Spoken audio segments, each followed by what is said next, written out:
El Señor esté con ustedes. Y con tu espíritu. Les proclamo la buena nueva de nuestro Señor Jesucristo según San Marcos. Gloria a ti, Señor.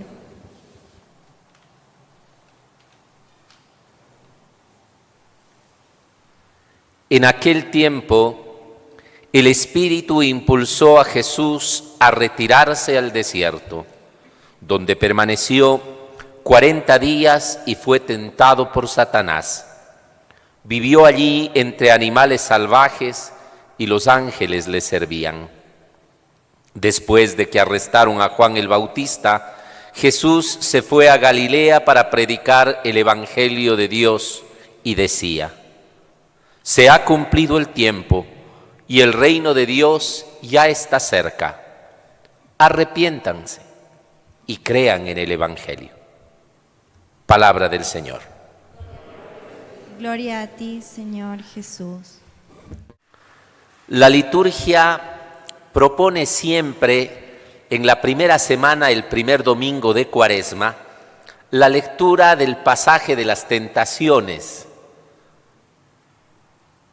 que hoy son manifestadas rápidamente por el evangelista San Marcos, pero que cuando se lee a los otros sinópticos, Lucas y Mateo, dan con más detalle en qué consiste estas tentaciones. Al parecer, estudiando un poco a Marcos, Marcos no insiste en qué consisten las tentaciones al inicio de la predicación evangélica de Jesús, porque a lo largo de todo el Evangelio va a mostrar o a manifestar precisamente esa tensión vivencial que Jesucristo va a tener durante toda su vida hasta el momento de la cruz. ¿Cuál es esta tensión? Entre aceptar el proyecto que Dios le había propuesto a él o no aceptarlo, rechazarlo. Aceptar el plan de Dios en su vida o no aceptarlo. Obedecer la voluntad del Padre y la palabra del Padre o tomar sus propias decisiones. ¿Se acuerdan? Esto hablábamos semanas antes. Yo decía que el hombre asume sus decisiones. Fue también el jueves, antes que se nos cortara la transmisión, tuvimos un problema, se nos arrancó un cable por acá afuera en la calle y el servicio de internet se nos cayó a propósito para la gente que estaba siempre escuchándonos el jueves y no pudimos culminar con la Eucaristía virtualmente, pero presencialmente oramos por ustedes. Entonces, esta invitación a tomar las decisiones, usted puede decidir entre aceptar en su vida lo que Dios ha planificado y ha querido para usted o rechazarlo. Jesús, al estar envuelto de humanidad, no solamente adornado para decir que era ser humano como nosotros, sino plenamente humano, como decimos en el credo, plenamente hombre, ¿no? Plenamente Dios, él también tiene más de una ocasión la propuesta de esta tensión en su vida. Acepto, no acepto. No es que Cristo no tenía miedo, no es que Cristo no sabía las consecuencias de sus decisiones. Es más, hoy día mismo en el Evangelio, en el segundo párrafo que se lee, nos damos cuenta cuando Jesús toma la decisión de iniciar su vida pública. Y no lo hace en cualquier momento, lo hace luego de que Juan el Bautista, a quien Jesús va a buscar para que lo bautice, a quien el pueblo entero consideraba un gran maestro, un gran profeta, es asesinado. Y no es asesinado de cualquier manera, es asesinado porque el poder político de ese entonces, que era Herodes, prácticamente por el resentimiento y el enojo de Herodías, pues por un baile le convencen una muchacha y su madre que le maten, porque no les gusta lo que el profeta dice. Y como él era una voz que realmente tenía que decir al pueblo, entonces le mandan a callar. No es raro que el poder o compre o silencie. Son las dos formas como lo ha hecho siempre. Y hoy ahí le toca a Jesús. Yo me imagino que cuántos otros podían decir, y aquí está también la primera tentación, antes de pensar en las otras que Lucas, que Mateo van a desarrollar, que es el poder, el prestigio, el dinero, hoy día podemos ver esta tentación también que Jesús debió haber tenido. Bueno, sigo predicando o mejor yo me quedo calladito también porque no vaya a ser cosa que ahora le toque a Juan, mañana me toque a mí. Debió haber pasado más de una vez, pero eso mismo le impulsó. ¿Y le impulsó por qué? Porque el ser humano, para poderle decir sí al proyecto de Dios, solo puede hacerlo cuando se deja guiar por el mismo Espíritu de Dios. Es decir, Dios hace la propuesta, pero no es una propuesta difícil, no es una propuesta imposible, como la podemos pensar, diciendo no es que no soy capaz de hacerlo. Al contrario, así como Dios da la propuesta, también da las cualidades y la fuerza de su propio espíritu. Puedes hacer esto, aceptas este reto, quieres plantearte esta gran tarea que significa instaurar el reino de Dios. Yo sé que no es fácil, pero para que lo hagas, te concedo mi propia presencia en tu ser, la fuerza del Espíritu, pero tú déjate guiar por Él. Un ejemplo de esos pequeñitos tal vez nos permitan entender mejor esto. Cuando el profesor va a tomar un examen, lo grave sería que venga un profesor y me tome un examen sin que yo nunca hubiera recibido clases con él y sin que nunca esos conocimientos que me tome en ese examen yo los hubiera estudiado y tratado y analizado con el profesor. Eso sería tremendo, ¿no es cierto? Me estaría pidiendo algo que va por fuera de mis capacidades, por fuera de mis límites, si es que él no me ha preparado. En cambio, cuando el profesor normalmente, y como tantos miles de buenos maestros, toman el examen a su alumno, le van a tomar como diciéndole, yo ya te di las herramientas para que venzas esto. A lo largo de la vida, así mismo es Dios. Nos va dando las herramientas, nos va dando la fuerza sobre todo de su Santo Espíritu, porque la lucha no es fácil. ¿Para qué? Para que el miedo no nos atemorice, para que el miedo no nos paralice, para que seamos capaces de luchar en este mundo y tratar de instaurar dos cosas: la presencia del reino de Dios y la aceptación de ese reino, que es la buena nueva, pero para ello convirtiéndonos. ¿Y qué significa la palabra conversión? La palabra conversión también se la puede utilizar como utilizan otras frases ahora. Hoy, por ejemplo, el Evangelio nos decía, arrepiéntanse. También asuman una nueva vida. Ya, creo que todos entendemos eso. Asumir un nuevo estilo de vivir. Si no asumimos con el arrepentimiento, si no asumimos la nueva vida que Dios nos quiere dar, entonces no hemos entendido cómo poder llegar a esa buena nueva del reino de Dios. Arrepentimiento. Pero no un arrepentimiento solo de golpes de pecho, como nos podemos dar, ay, qué malo soy, qué terrible que soy. Muchas veces el arrepentimiento creemos que es eso. El arrepentimiento del chuchaqui, digo yo, de la resaca, del guayabo, utilizando algunos términos para que me entiendan los que me están escuchando. ¿Cuál es el arrepentimiento del chuchaqui, de la resaca, del guayabo? Nunca más tomo porque me duele la cabeza, o porque me hizo daño el estómago, o porque tuve problemas, hice alguna tontera, me mandaron preso por conducir el vehículo con alcohol. Nunca más tomo. ¿Cuánto dura ese nunca más? Hasta que le abran la otra botella, nomás ya no le esté doliendo la cabeza. Pensamos que ese es el arrepentimiento.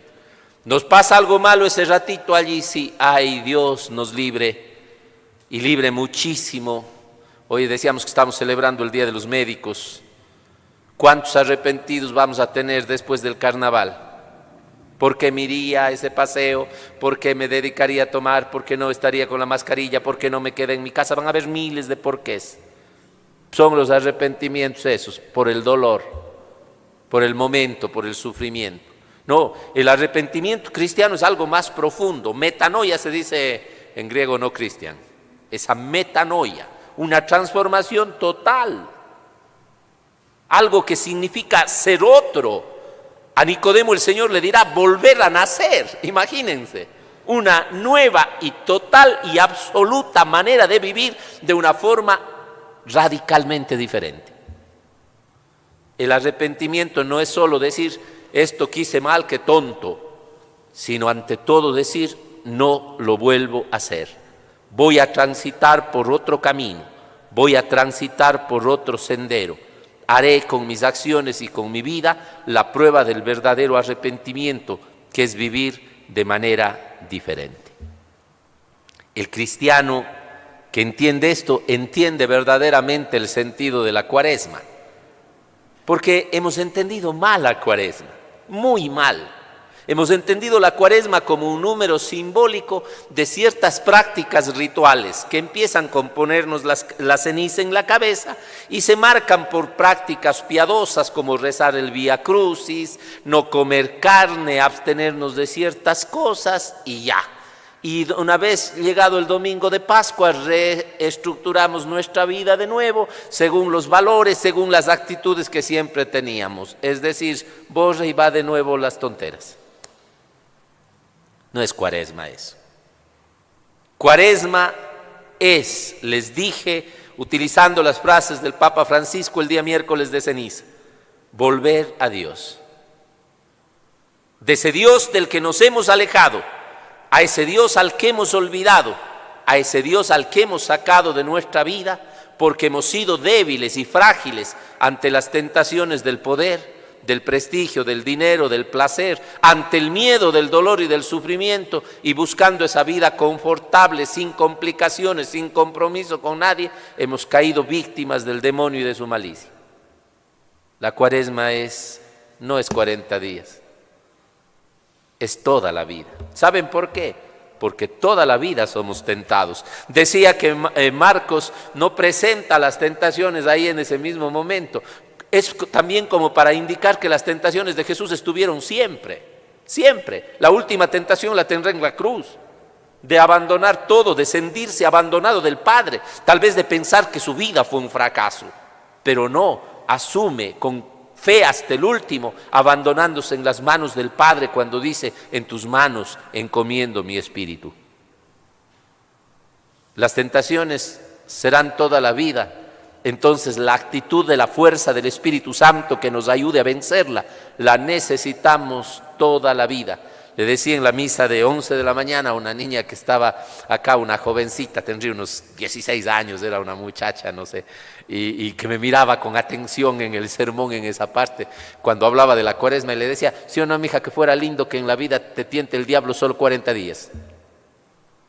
¿Qué tal? ¿Qué tal que la moza asome en el corazón del amante solo 40 días? Buenazo, liberados del pecado. Facilito deshacerse del vicio, facilito deshacerse de la vergüenza, de la ignominia, del pecado. 40 días, como sea.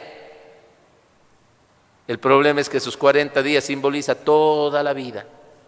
Toda la vida nos vamos a ver tentados de una tentación que no es ni positiva ni negativa. Cuando un niño se confiesa a veces, y me ha pasado, sobre todo los niños, pero los grandes también, se confiesan de haber tenido tentaciones y se saben reír cuando me dicen, ¿no es cierto, padre? Es que yo tuve una tentación. ¿Qué tentación? Robarme un chicle de mi mamá. Y digo, mijito, yo tengo todito los días y no precisamente robarme chicle. Todos tenemos. Jesús las tuvo toda su vida.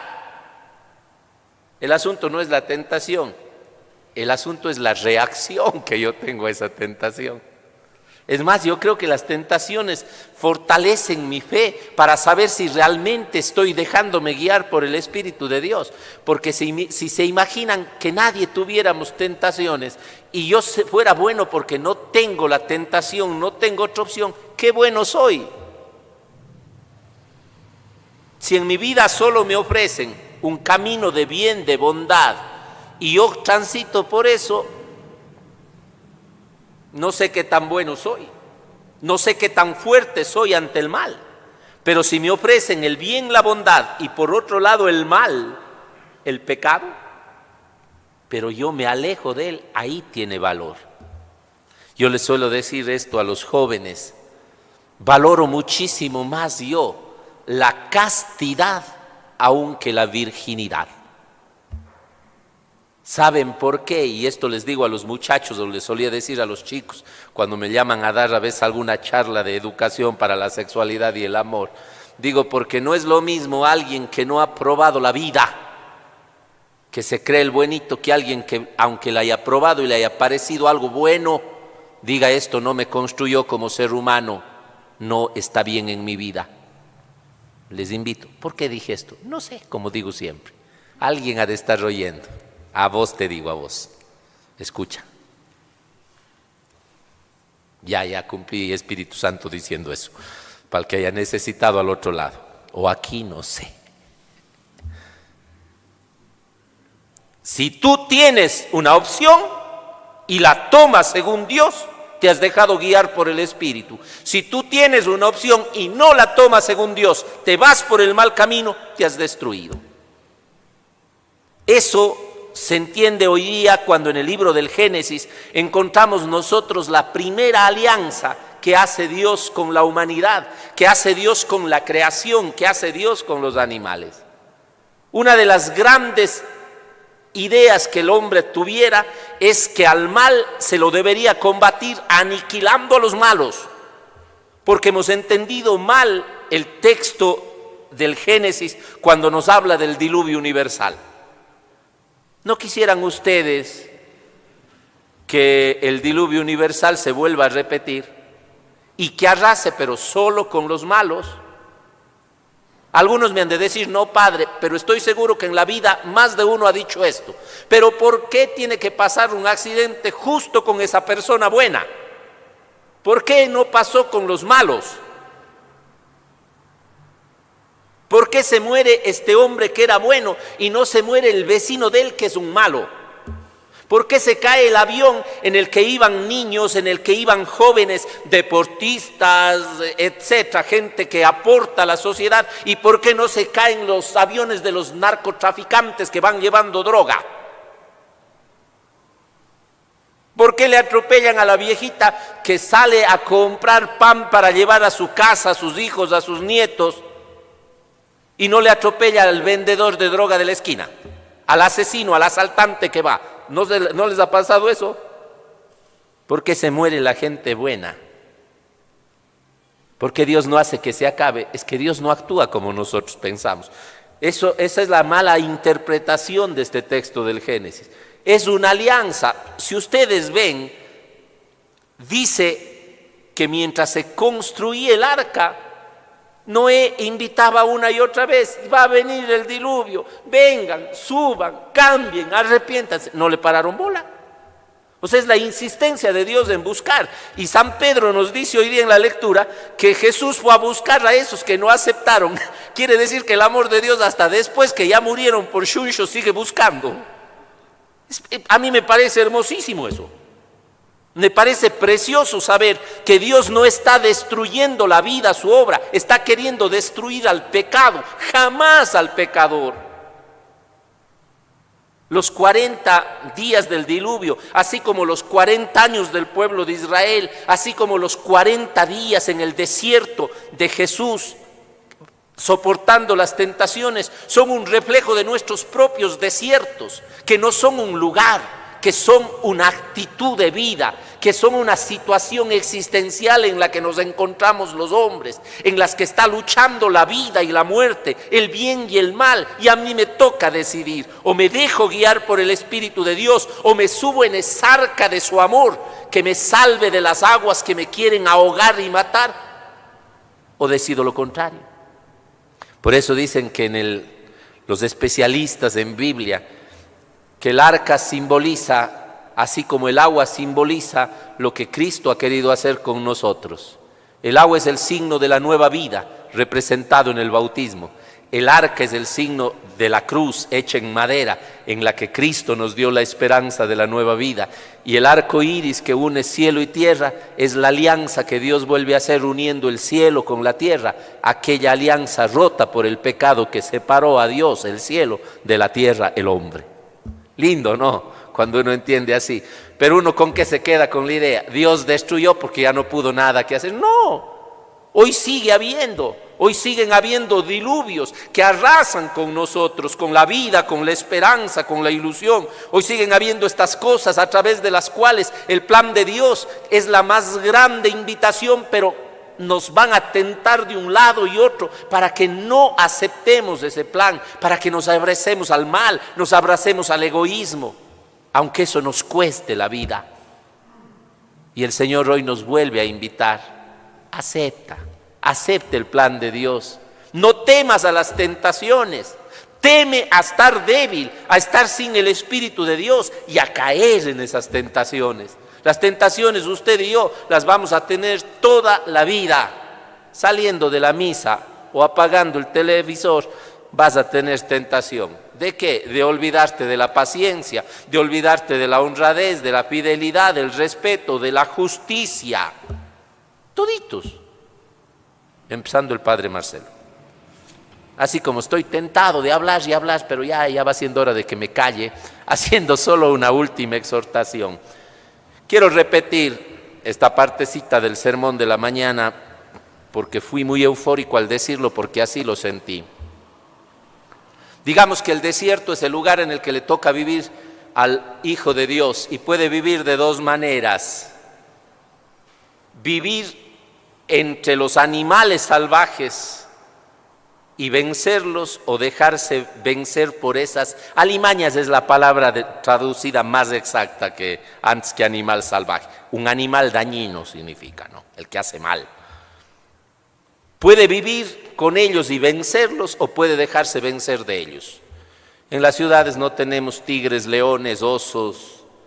Yo creo que ni en las selvas los tigres, los leones y los osos matan porque sí, ni hacen daño al hombre porque sí. Cuando he tenido la oportunidad de estar en lugares donde hay serpientes, y yo tengo pavor a las serpientes, pero me ha tocado estar, ya sea por misión, por la práctica pastoral. Alguna vez me dijo algo un campesino al que le agradecí, porque eso me dio paz. Si de no esos 6 meses que estuve allí hubieran sido terribles para mi vida. Él me dijo: ay, hermanito, ni que la serpiente le va a venir buscando a usted. Oye él su bulla y se va corriendo. Ahora, si usted se va a meter en el hueco de él, ahí sí le muerde. ¿Sí? Entonces, vivimos lejos de esos animales salvajes. ¿Saben por qué? Porque creo que hay un animal que es más salvaje, más inhumano que cualquier animal de la tierra, que cualquier víbora. ¿Sabe quién es?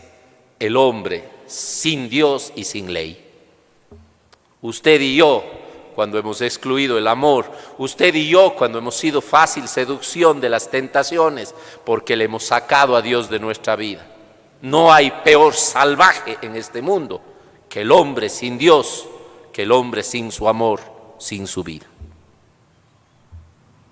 ¿Quién mata a su hermano por el placer de matar? Sí, los animales se matan por supervivencia en su generalidad, pero el hombre se mata por el placer de matar, por hacer un poco de plata.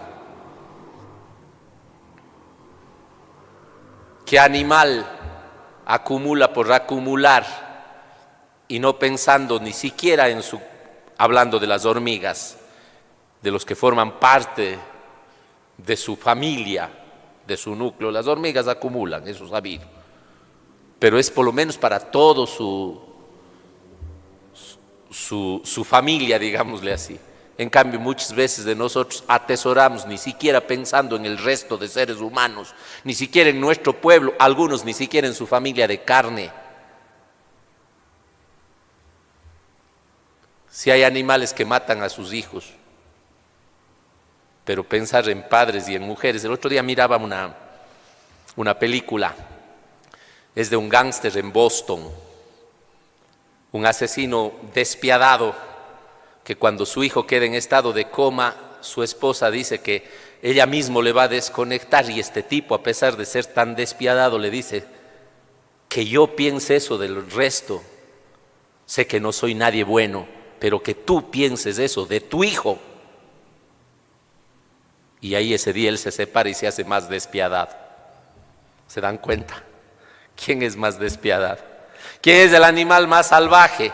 El que envenena el mar, los ríos, el que destruye la tierra, los árboles, el que contamina todo, el que no tiene ningún reparo en envenenar la mente, el corazón, la vida y la sangre de seres humanos, niños, adolescentes, el ser humano. ¿Quiénes se montan en guerras por el poder? El ser humano. ¿Quién se envenena con envidia porque el de lado tiene una casa más bonita que la mía o porque tiene un mejor trabajo? El ser humano. Por eso dije, qué terribles somos. Pero ¿saben qué? El hombre que se guía por el Espíritu de Dios en medio de estos animales salvajes, inhumanos, puede sentir también que los ángeles de Dios le sirven y puede ser un ángel de Dios que ayuda al proyecto de un mundo mejor. Y en el mismo mundo podemos habitar los dos. El asunto es a quién le decimos sí, ante qué tentación cedemos o a qué tentación le decimos no, porque soy hijo de Dios. ¿Cuántas veces el cura que tanto habla se siente tentado de muchas cosas? Y no me estoy refiriendo a abandonar el sacerdocio por una mujer, no se me ha cruzado en la mente. Porque algunos pueden quedarse solo ahí, pensando que es la única tentación. Hay más grandes, a veces de callar ante la injusticia, a veces también de olvidarme que Dios me pide un mensaje de amor, y a veces querer medio utilizar el piquito más allá de lo que debo. En fin, cientos de tentaciones. Pero ahí cuando siento que soy frágil, que no puedo, que me estoy equivocando, ¿saben lo que hago? Lo que les invito a acordarme. Yo sé decir, soy hijo de Dios. Soy hijo de Dios. Cállate, Marcelo, aguántate. Soy hijo de Dios. Haga la prueba y verá. Cuando usted con ganas de hacer una tontera que le aleje de Dios y de su proyecto, diga, soy hijo de Dios. No puedo ser un animal salvaje. Voy a dejarme guiar por su espíritu, porque soy espíritu, porque el Padre está conmigo. Y de noche, si lo has logrado vencer, ponte de rodillas ahí en tu cama y di, Señor, hoy día con tu amor fui bueno, hoy día con tu amor no caí, hoy día con tu amor vencí esta tentación. Que no me falte tu amor mañana, porque mañana puedo decirle sí al mal y no a tu vida. Sí ayuda, al menos a mí me ha ayudado. Espero que lo siga haciendo, que así sea. Amén.